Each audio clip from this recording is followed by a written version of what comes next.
جب حضرت عثمان غنی رضی اللہ تعالیٰ عنہ کا محاصرہ کر لیا گیا اور یہ خلافت کا آخری آپ کا دور ہے، 82 سال کی عمر تھی اس وقت آپ کی، اور یہ تاریخ کا دردناک باب ہے کہ حضرت عثمان غنی پر 40 دن تک پانی بند رہا۔ وہ ایک منصوبہ تھا، 3 لوگ 3 مختلف شہروں سے چلے، مصر سے، کوفے سے اور بصرے سے، 1000 آدمی لے کر کے، اور مدینہ المنورہ میں پہنچ کر کے حضرت علی المرتضیٰ سے ملے، ام المومنین سیدہ عائشہ سے ملے، کبار اصحاب سے ملے۔ تو جو انہوں نے کہا تو انہوں نے ان کو کہا کہ نہیں، ایسی کوئی بات نہیں، فہمائش کر کے واپس بھیج دیا۔ حضرت عثمان غنی رضی اللہ تعالیٰ عنہ پر اقربا پروری کا الزام عائد کیا تھا، تو انہوں نے کہا کہ کوئی ایسی بات نہیں ہے۔ پھر یہ تھا کہ آپ نے کم عمر گورنر، کم عمر لوگ مقرر کیے، تو حضرت عثمان نے کہا کہ حضرت اسامہ بھی تو کم عمر تھے، حضور نے ان کو اگر مقرر کیا ہے تو یہ تو مثال ہمارے سامنے موجود ہے، لیکن یہ ایک منصوبہ تھا، اس منصوبے کے تحت یہ 3 جگہوں سے لوگ آئے تھے۔ وہ 3 دن کی مسافت کے بعد پھر تینوں واپس آ گئے، تو یہ ایک سوالیہ نشان ہے کہ تینوں کیوں واپس آ گئے، کوئی ایک تو نہ آتا نا، تو یہ سب طے شدہ منصوبہ تھا۔ اور پھر انہوں نے مدینہ المنورہ کو گھیر لیا، اور جس طرح سے بلوائیوں نے حالات پیدا کر دیے، سیدنا علی المرتضیٰ رضی اللہ تعالیٰ عنہ تو شہر مدینہ سے باہر تشریف لے گئے تھے، اور اپنے بیٹوں امام حسن اور امام حسین رضی اللہ تعالیٰ عنہ کو حضرت عثمان غنی کے دروازے پر مقرر کیا تھا کہ ان کو ضرر نہ پہنچنے دینا۔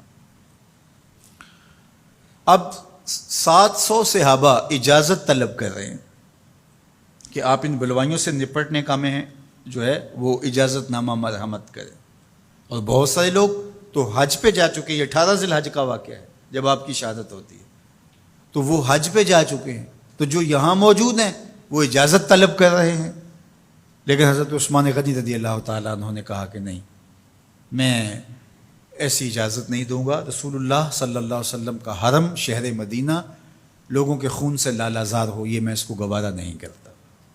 افواج موجود ہیں، اور دنیا کی تاریخ میں آپ کو ایسا نہیں ملے گا کہ اتنی بڑی حکومت کسی کے پاس ہو اور وہ خود گھیر لیا جائے، اس کا پانی بھی بند ہو جائے، اور وہ حکم دے کہ نہیں، میرے لیے آپ ایک قطرہ بھی خون نہیں بہائیں گے۔ بلکہ آپ کے غلاموں نے جب تلواریں اٹھا لی تو آپ نے فرمایا کہ میرا حکم ہے کہ تم تلواریں نیچے رکھو، بلکہ میں تمہیں یہ آفر دیتا ہوں کہ جو غلام لڑے گا نہیں اور یہ میرے سے عہد کرتا ہے وہ آزاد ہے۔ حضرت ابو ہریرہ رضی اللہ تعالیٰ عنہ، حالانکہ یہ پڑھنے پڑھانے والے لوگ تھے، تعلیم و تعلم سے ان کا تعلق تھا، لیکن وہ بھی تلوار لے کے حضرت عثمان غنی کے دفاع میں آ گئے، لیکن حضرت ابو ہریرہ رضی اللہ تعالیٰ عنہ کو بھی حضرت عثمان غنی روک دیتے۔ مالک بن اشتر کہنے لگا کہ ہم آپ کی دستبرداری کے خواہاں ہیں، آپ خلافت سے دستبرداری اختیار کر لیجئے۔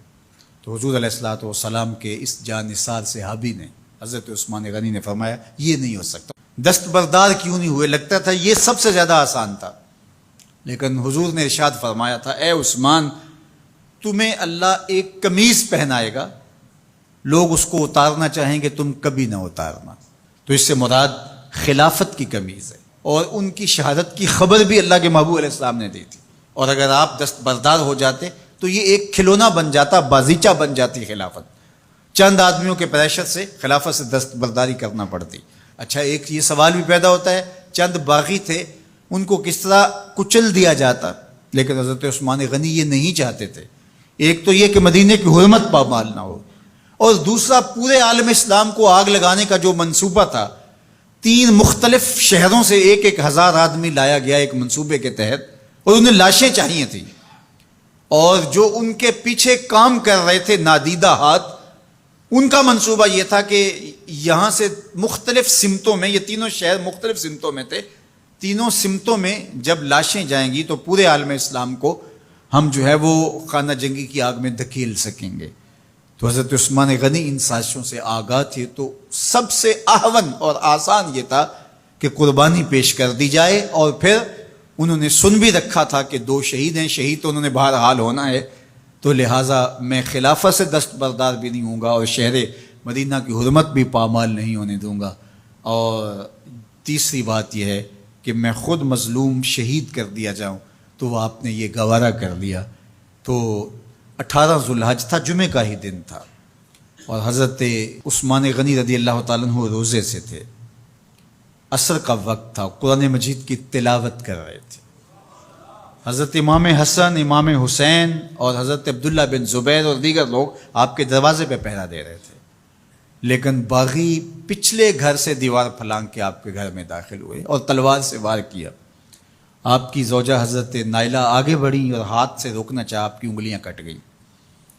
پھر دوسرا وار کیا تو حضرت عثمان غنی رضی اللہ تعالیٰ عنہ کا دایاں ہاتھ کٹ کے گر گیا۔ حضرت عثمان غنی رضی اللہ تعالیٰ عنہ نے افسوس کیا اور کہا کہ تم نے وہ ہاتھ کاٹ دیا جس سے میں وحی کی کتابت کیا کرتا تھا۔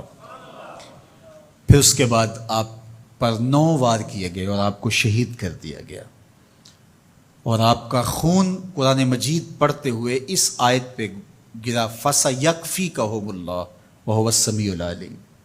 تو حضرت عثمان غنی رضی اللہ تعالیٰ عنہ مظلوم شہید کیے گئے، بھوکے اور پیاسے شہید کیے گئے، ظلماً شہید کیے گئے۔ حضرت عبداللہ بن عمر رضی اللہ تعالیٰ عنہ فرماتے ہیں کہ حضور فتنوں کا ذکر کر رہے تھے کہ فتنے ہوں گے، بہت بڑے فتنے ہوں گے۔